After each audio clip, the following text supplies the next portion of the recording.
Hey there, and welcome back to the B2B Marketing Asia podcast. I'm Joe Escobedo, and joining me today is a friend, Kevyn Yong, who is a Chief Learning Officer at the Singapore Institute of Management. Kevyn, so good to see you. Thanks so much for being on the show. Oh, my pleasure. Thank you. Thank you. Thank you. I'm sorry for making you wait. No worries, no worries. You're definitely worth the wait. So today's conversation, we're going to be talking about culture and creativity in Asia. Based on some of the research that you have done, we'll be exploring the differences between creativity in the East versus the West, some of the building blocks in which you've discovered, and which building block, as you mentioned, can get most bang for your buck out of Singapore. So let's start off maybe finding more about the port. How did you go about doing it? Okay. So let me start with a story. An Italian, a Dutchman, and a Singaporean walked into a bar. Had a couple of drinks and decided to. No, okay, sounds like a bad barroom joke, but that's exactly what happened. A couple of us. I was based in France. I was working in France at a business school called HEC Paris. And one of my colleagues was a Dutchman, and a PhD student of mine who's Italian. We got together and we were brainstorming about a collaboration. And we thought one of the most misunderstood questions about creativity was culture.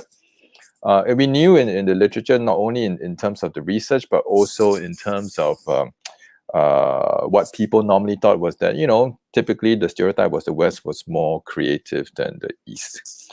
But that being said, for every example of we would typically associate creativity innovation with the likes of, say, Apple and Google. Right. By the time we say, for every success, we could also name a failure for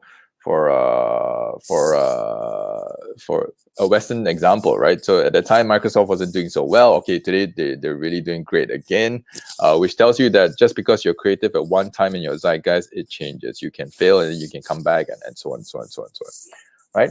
But for every good example, also in the East, you found many great examples of innovation. Right, there were examples like Honda, which is a great innovation in terms of cars, right? And today, if you think about companies like Tencent and even WeChat, which is the super app in the West, in the East, sorry. And if you even think about things like Space Invaders, I don't know if anyone remembers the computer game Space Invaders. Most people might not even remember that's actually Japanese. So there are lots and lots of great innovations coming out of Japan. Or another personal favorite of mine, think about sneakers. So everyone knows your Nikes, right? Did you know that Nike almost went out of business in the early days? And it was a Japanese company that built Nike out, and that company is Asics, right? One of their fiercest rivals today, but it was a Japanese company that built Nike out. And Phil Knight to today acknowledges that help from the East. So we realized that, and of course, my colleagues were European, and they did while they were West, they didn't always see themselves as American, but they didn't see themselves completely as Easterners as well. And they have all these different examples of where innovation came out of Europe, and that made us think. We realized that given our experiences and anecdotally and from our own research, that you could find innovation pretty much everywhere. And we wanted to ask this question. Given the evidence anecdotally, let's test this scientifically. And a lot of the scientific research we noticed seems to also suggest that concluded the West was more innovative. But as we read and looked at the research, another thing that occurred to me, when you look at the recommendations in the research for how to be more innovative, the Western literature tended to suggest things like be more collaborative, think from the perspective of the other person. Now, does this all sound very familiar? It basically sounds like think more Eastern. And then when you look at the Eastern literature and saying, so how can you be more creative? Oh, stand out more, right? Show your individual difference. Take more risks. Don't be so conservative. How that sound? That sounds like think West. And that hit me like a brick. When you're in the East, the advice is think West. When you're in the West, the advice is think East. And of course, I have a bias of being Asian myself. I believe in yin and yang and creativity. Even when you look at the definition of creative innovation, it's about novelty, it's about newness, but it's newness that has applications that is useful, In fact, in the scientific literature, the scientific definition of creativity innovation is do something new that's useful and create value. So again, there's this juxtaposition. So the idea here is you're not just doing something new, because doing something weird is also new and novel, but it's not useful.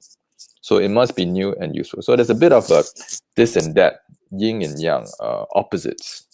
When you're doing something new, can it be applied easily? Or if you're doing something that's ready to be applied, is it really, really new? So that got us thinking. So we got into the whole research. It took us a number of years to do it. And we set out to do what's known as a meta-analysis. So we just, instead of doing a primary study where we tested our own theories, we wanted to look at all the research that we could find. And we did analysis of analysis. That's what we did. So we basically summarized the whole research. We also focused, we also chose, in part because we were working at a business school, but we also wanted to control because the project would go crazy. So the caveat is that the research that we've developed is primarily for the organizational setting for business. So we kind of constrained the study. So it's business creativity and business innovation. So that's how we got started.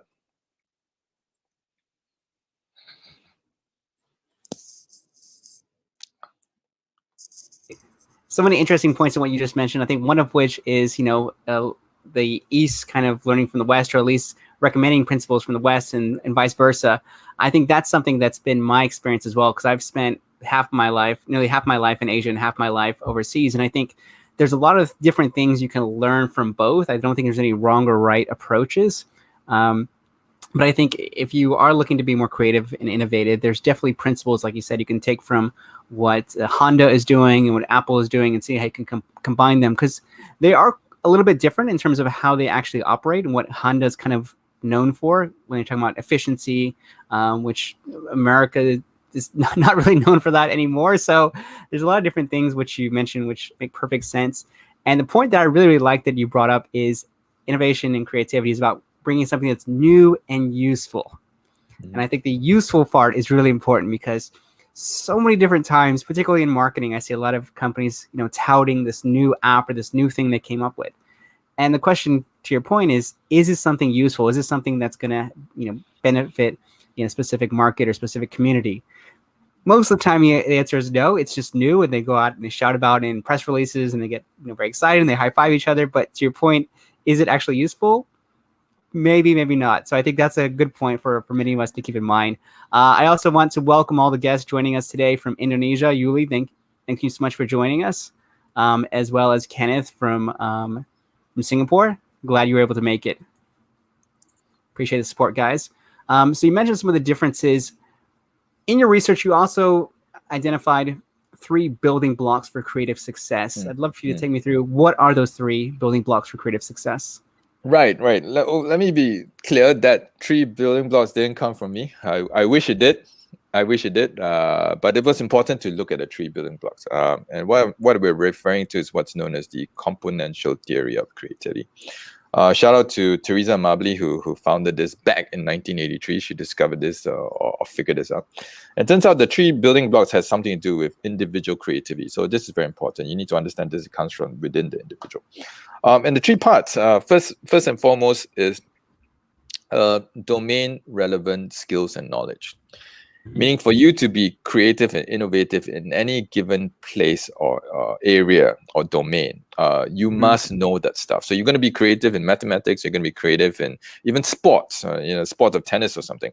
You must understand your craft. You must know the rules. You must know the skills of that knowledge to be able to be creative. So if you didn't study or didn't learn any of the existing rules and skills, you're never going to be creative in that particular area. Okay, so that's the first thing, domain relevant. Second, something we're all a bit more familiar, the notion of creativity relevant skills. So these are the thinking skills that's related to things like divergent thinking, convergent thinking, six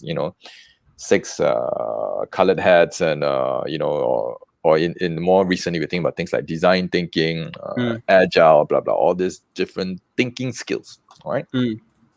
And the third one, which is not oftentimes spoken about, but it's really, really important, It's a notion of your motivation, your why. Why do you do what you do? What motivates you to be solving a problem in this domain? What motivates you to start a company in this industry or this sector? Your why, right? And it's been proven, it's been shown many times in the early days of this model, the componential theory of creativity, that intrinsic motivation really drives creativity. Your why is less to do with making money, but more to do with solving the problem for the sake of solving that problem, right? So, for instance, if you want to translate it to modern day thinking, why do we do design thinking? Because we talk about being customer focused. We're identifying some customer problem that we want to solve for the customer. And when you're motivated to solve an important problem to make your customer's life a little bit simpler, a little bit better, that's intrinsic motivation. If your motivation is like, oh, I just want to make lots of money and think about an exit and someone buy me out for a couple of $1 million, that's what we call extrinsic motivation. That means your motivation to innovate is not the problem, but the outcomes of solving that problem, which is like some kind of financial reward, winning some award. So that's extrinsic. So these are the three components.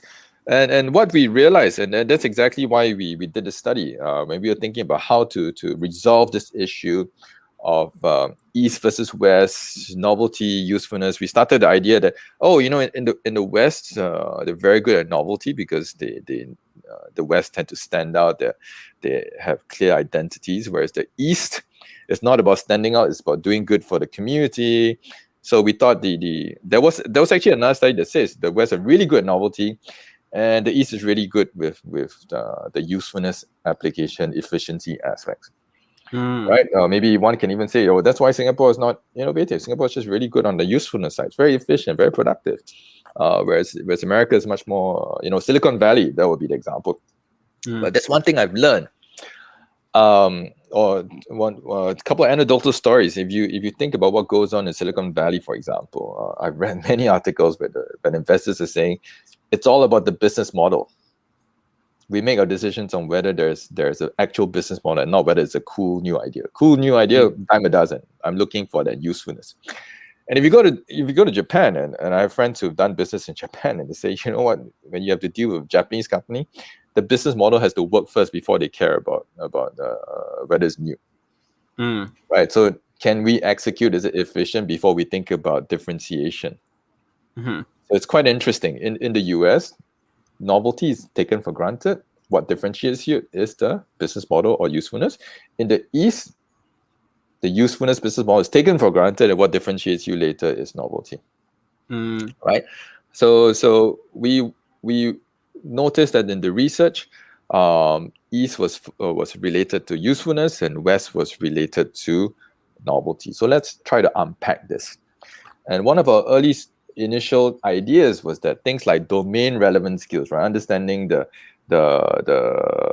rules and application is more relevant to the usefulness side, whereas creativity thinking different, design thinking, that was more to do with the novelty aspect.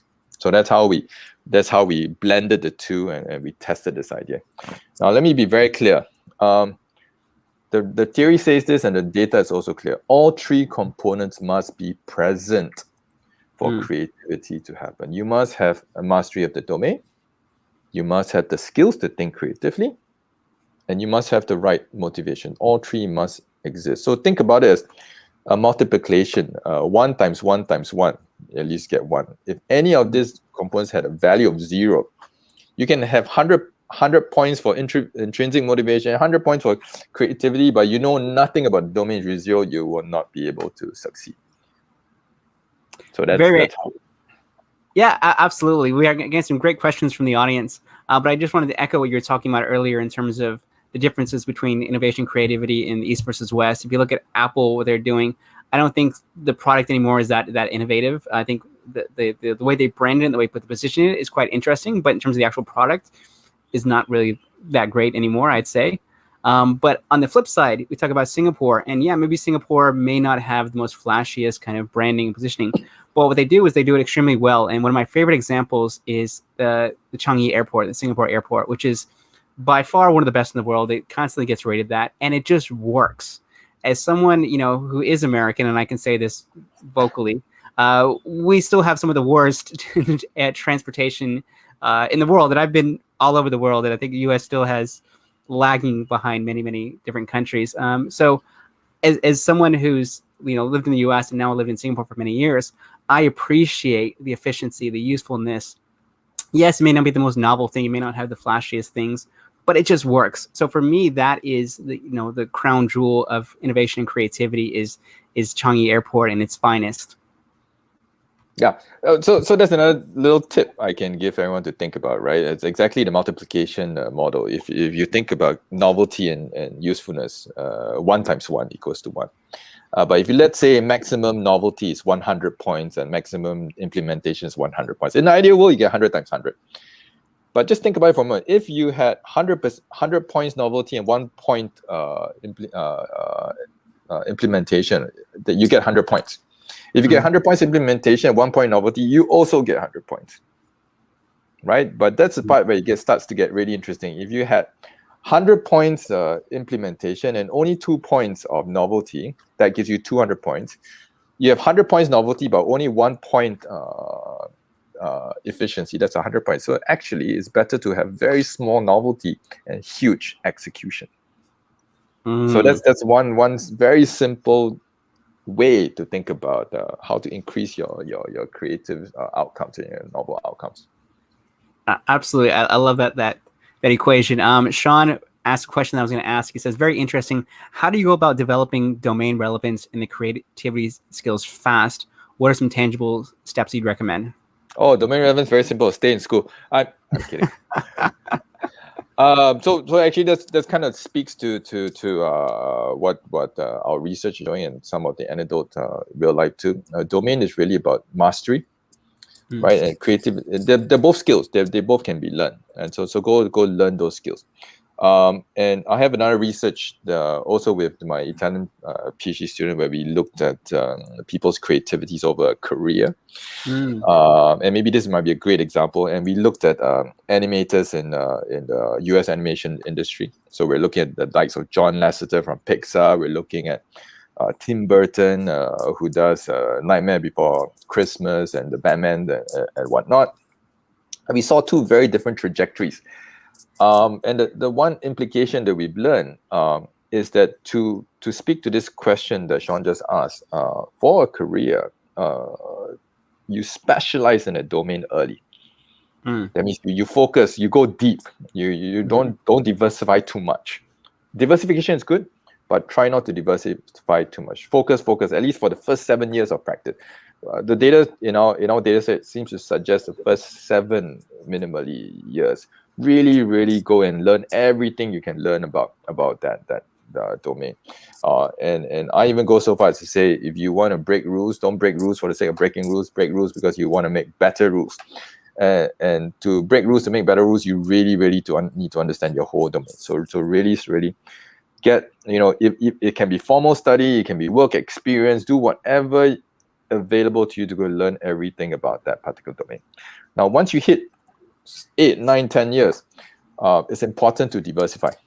And what you mean by diversify is, and maybe the easiest way to think about diversification is diversify to the adjacent. That means take what you're very good at and apply to the next genre or somewhere near. And don't need to go 180.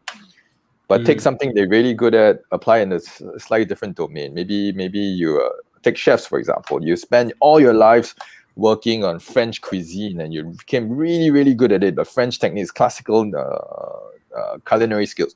Then take those skills and go apply it with Asian food, for instance, or another European food. Maybe you learn French and go apply to Italian. So that's kind of adjacent. But the point is, you're still staying within the world of food, but you are diversifying. Now, oh, you can get really crazy and say, you know what? Because of food, I understand restaurants. I go into interior design, but interior design for restaurants or something like that. So that's how I would recommend it. Yeah, that makes perfect sense. And when you were talking, you got me thinking of a family member of mine who, in school, he didn't do very well in school, but at a very young age, he started doing these animations, these very early animations. And we both liked Spider-Man at the time, so he'd create these like these little animated Spider-Man cartoons, and he was like very into that for the next 10 years. And then I guess he did very well, and then he moved into the world of websites, and then eventually started creating websites for a lot of the Hollywood movies. And so it goes back to what you're saying. Like I said, he went very deep for about 10 years into kind of animation and that side of creativity and development. And then he parlayed that into the website, which is a similar kind of adjacent field. And he was very, very successful. And I think he ticks a lot of the boxes that you were talking about in terms of domain experience, creativity, and intrinsic motivation. I think that's an interesting one as well. That what really, makes someone successful. And once again, I'll share my own experience real quick. Is for most of my 20s, and I've shared this, is I chased money. Like most young people, I chased money. I was miserable in my career, and I don't think I was actually producing anything that innovative or creative, to be honest. So actually, when I started the company, I said, okay, how can we switch things up? How can I develop something that I'm really, really passionate about doing, about coming up with some new ideas that are hopefully going to benefit people? And we've been able to spark so many different new ideas, so many different formats and businesses off of the back of that. The birds are agreeing with me. They're applauding me in the background. But no, I think that kind of echoes what you were just saying. Sean brings another point. He says, thank you. What are some of your favorite books or recommended readings for some of these topics? Oh, wow. Well, books. My articles, go read, Google Kevyn Yong. I'm kidding. Oh, my goodness. Let me think. Oh, one book that I really like by Chip Heath and Dan Heath, a book called Made to Stick. And then the nice thing about this book, it talks about how ideas stick in people's heads. And then it really talks about how, I think this is one of the things that people overlook when it comes to innovation. You may have one of the best ideas in the world. It sounds really good to you. It works out. But if the market doesn't pick it up, and the market doesn't see it as useful, then there's no, there's very little to no success. So this is one of the questions that kind of is answered by Made to Stick, meaning that the idea that was developed sticks in the minds of the consumer, sticks in the mind of the market. And to give you a quick overview, they basically introduce a very simple model. Say for your idea or message to stick, keep it simple. Right, it's simple, easy to understand. The value of your idea is not difficult. It's unexpected, right? So there's a bit of a surprise. It's very concrete. So let me give you a simple example. Joe, you're from the US. You must be familiar with California. Yes. Right, and you can help me verify that in California, a very important activity is the beach. Yes. Right, and the beach economy. The economy is huge. And if I recall correctly, California is also the number 2 biggest economy in the whole of the US out of the 50 states. Mm-hmm. So once upon a time, not too long ago, there was a shark attack. And a shark attacked the surfer. And when a shark attacks a surfer, people stop surfing, people stop going to the beach. And when people stop going to the beach in California, it affects the entire beach economy. And the beach economy is so big, there's always a risk that may be a trickle, a domino effect on the entire economy of California, which is terrible. So they got a PR firm to get people back to the beach. And the PR firm came up with a very simple campaign. And that campaign is, you're more likely to get hurt or killed by a vending machine than a shark attack. Right? True story. That's exactly what happened.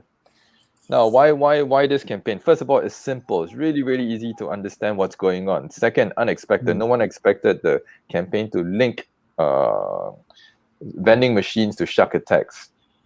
Third, is concrete. When you think about it, there's nothing conceptual or abstract about vending machines and shark attacks, right? Fourth, it must be credible. When you make a crazy claim like that, it must be. It turns out it's statistically true. More people do end up in a hospital emergency room being attacked by a vending machine than a shark attack. Why? Because I don't know how many you remember this. Put money in the vending machine, you don't get your Coke or the pack of chips, you go bang it and it falls on you and you get hurt. That happens a lot. Yeah. right? So statistically, it's true. It actually happens. It's emotional.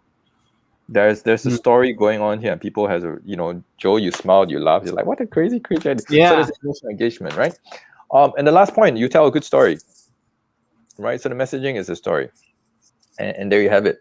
And one of the best people who do this really well, and this person always criticized for being not innovative but just pure marketing. That's why he sells. His name is Steve Jobs, right? One of my favorite examples of Steve Jobs presenting a new innovation for Apple is at Macworld. It's the one where many years ago he came on stage and people was expecting something. Yeah. There's word on the ground that there was something big coming, but they saw nothing. So first 45 minutes talked about iTunes upgrades, blah blah, and then he says, "Remember the first iPod, the world's best MP3 player." And then remember the second generation, the iPod Mini, the world's best MP3 player. Today, he says we're going to get rid of the two of them, and we're going to replace the two of them, the two most successful MP3 players ever. And then, as most of you know, Jobs was known most for wearing his black turtleneck and a pair of jeans. He got a camera to film his jeans and said, "Do you know this small little pocket to the right? That small pocket, what it's used for?" And everyone's like, "Yeah, what's it used?" And he pulls out the world's smallest MP3 player. He pulls out an iPod. And he introduces the world's smallest MP3 player. So it's simple, easy to understand. It was unexpected. No one saw that coming. It was concrete. It's very visible. It was credible because when you pull out your MP3 player from the smallest pocket possibly, it is the world's smallest MP3 player. It was emotional, and he told a really good story to get that going. So to answer Sean's point, this is one of my favorite books when it comes to thinking about innovation. I think about how the idea sticks in the market. So how you get the market to accept. Another good example for it's not just storytelling. Dropbox. When Dropbox first came out, think about it. It's so simple. I always ask people, do you remember learning how to use Dropbox? Right? If you think about it, we all learned how to use Dropbox even before Dropbox existed because it's simple, just drag and drop. It was designed that way. Completely unexpected. That was so simple to use. Certainly concrete. There's nothing much there. It's concrete. You know how to use a folder. Credible is incredibly easy. Emotionally, is it emotional engagement? Maybe. But I do remember this. If anyone remembers how you adopted Dropbox, it usually is a friend who sends you an email and says, "Can you please download Dropbox? Because I'm trying to send you something big. I can't email it." You ignore it. 2 days later, your friend calls you up on your smartphone and screams at you like, "Can you please download it already? Because I'm trying to send something to you." And you're like, all right. So there's some kind of emotional engagement there. But there you have it. So ideas that stick or innovations that stick, I think is really, really important. Absolutely. And I was thinking when you're talking about the Steve Jobs example, one of my favorite, because he was a master in terms of product launches, is when he launched the first iPhone. And he was talking about how he's going to launch, a new telecommunication device, a new iPod. And people were like going crazy, like, woo! And they were just losing it.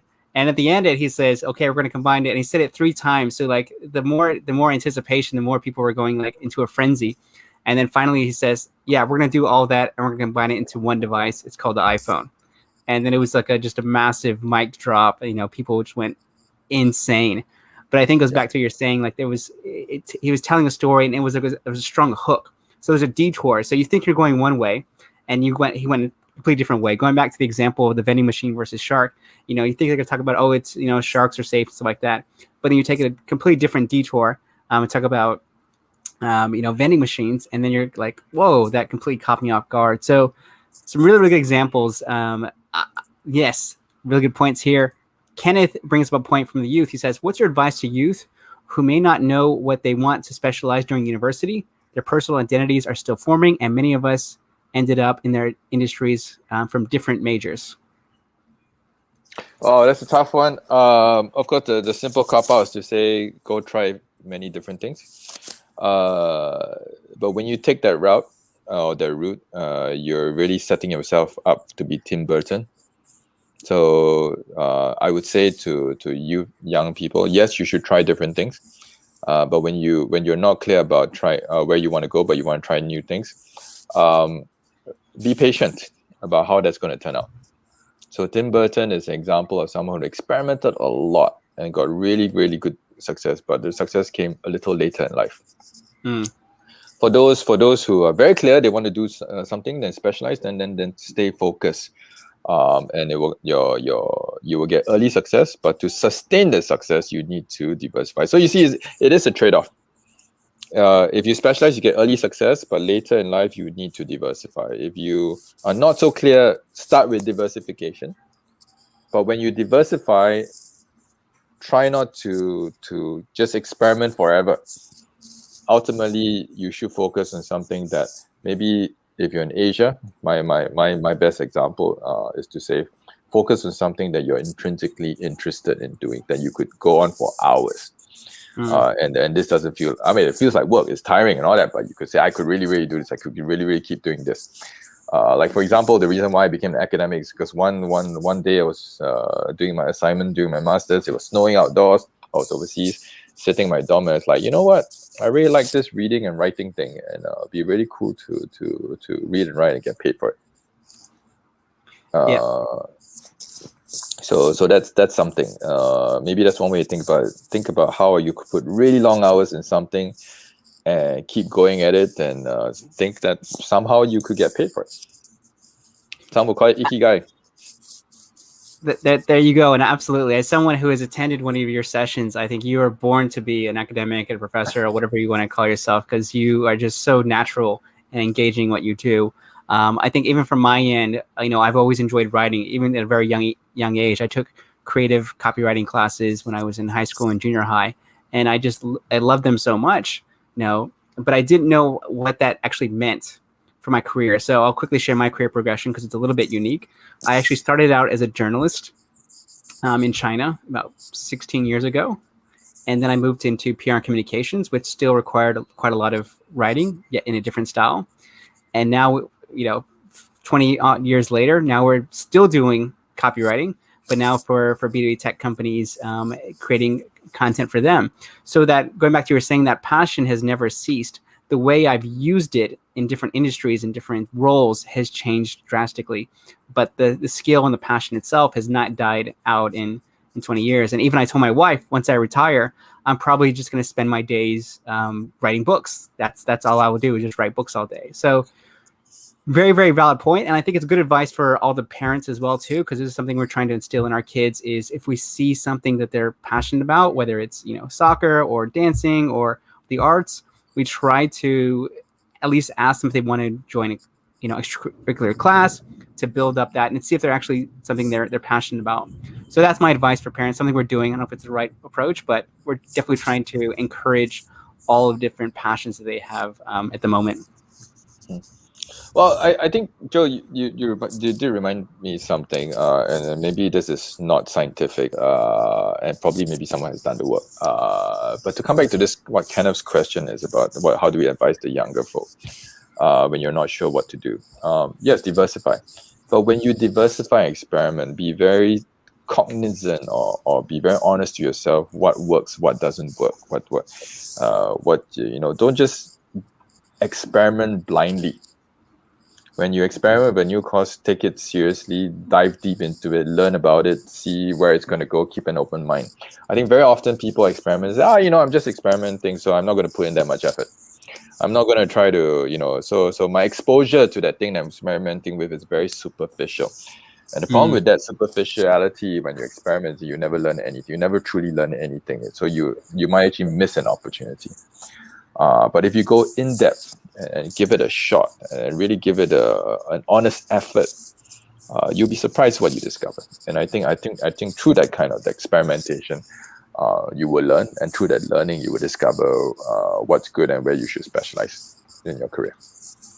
It's a really good point of, like I said, experimenting, but then going all in if it's something you're doing, such that it's not something that you're just doing it for the sake of doing it, but you actually want to see or test a result or test your hypothesis if it's right for you or if you want to continue. So incredible advice, some great interaction from the audience as well. I appreciate all the great questions you guys have. Kevin, thank you so much. I guess my last question is, how can people find out more about you, your research, and what you're up to? Reach out to me on LinkedIn. Just Kevyn Yong. Straightforward. I'm sure I'm a LinkedIn connection with Joe. I'm sure everyone here is connected to Joe. So LinkedIn, that's the way to go. And or just Google. I'm at Singapore Institute of Management. Yeah, that's simple. Send me an email somehow. All right. Well, Kevin, thank you so much. Like I said, every time we catch up, it's like a masterclass for me as a student. So I really appreciate you taking the time with us and sharing all your insights, experiences. I really enjoyed it. It sounds like the crowd is loving it as well, too. So thank you so much for that. Thank you, Joe. Thanks for having me. Appreciate it. All right. My pleasure. My pleasure. And like I said, thank you guys so much for joining us today. If you enjoyed today's episode, please feel free to share it with all your colleagues, your friends.